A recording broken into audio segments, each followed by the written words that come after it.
Shalom. దేవుని పేరట మీ అందరికీ శుభములు. దేవుని వాగ్దానం, యెహోవాయే నిన్ను కాపాడువాడు, నీ కుడి ప్రక్కను యెహోవా నీకు నీడగా ఉండును. కీర్తనలు 121వ అధ్యాయము 5వ వచనము. ఆయన కృప ఎంతో అమూల్యమైనది. ఆయన రెక్కల నీడలో మనల్ని కాపాడుతున్నాడు.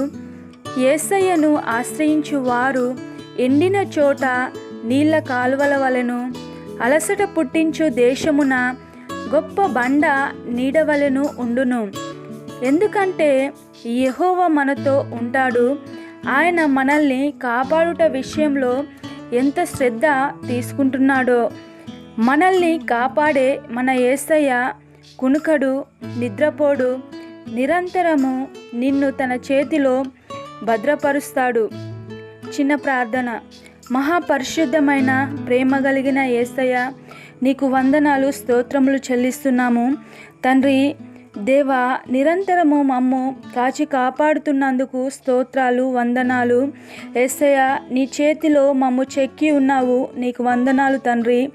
నీ కృప మా ఎడల ఉంచినందుకు నీకు వందనాలు చెల్లిస్తూ, పరిశుద్ధుడు నజరేయుడైన యేసయ్య నామంలో ఈ చిన్ని ప్రార్థన సమర్పిస్తున్నాము తండ్రి.